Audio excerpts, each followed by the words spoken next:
U.S. President Donald Trump and Chinese President Xi Jinping have expressed optimism about resolving their bitter trade disputes ahead of a high-stakes meeting planned for the two leaders at the end of November in Argentina.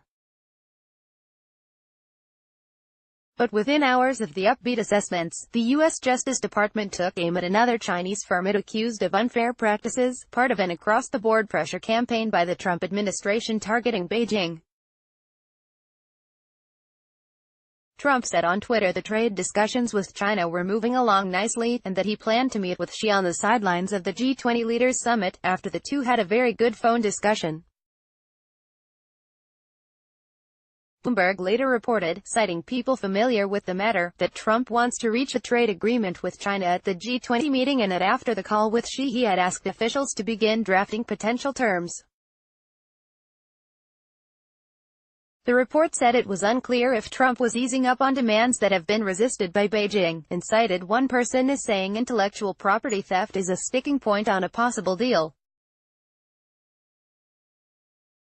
In comments to state media, Xi said he hoped China and the United States would be able to promote a steady and healthy relationship, and that he was willing to meet with Trump in Argentina. The two countries' trade teams should strengthen contact and conduct consultations on issues of concern to both sides, and promote a plan that both can accept to reach a consensus on the China-U.S. trade issue, Xi said on CCTV state television.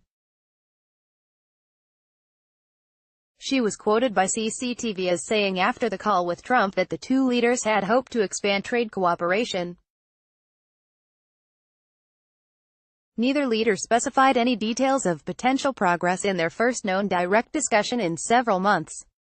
Trump administration officials have said that trade talks with China cannot resume until Beijing comes up with specific actions it is willing to take to meet U.S. demands for sweeping changes to policies on technology transfers, industrial subsidies and market access.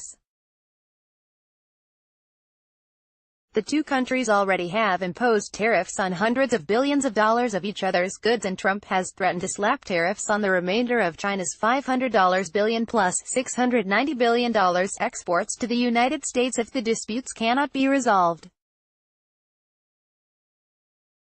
On Wednesday, U.S. Secretary of State Mike Pompeo said China was probably Washington's biggest long-term security challenge, and the United States was engaged in a multi-pronged effort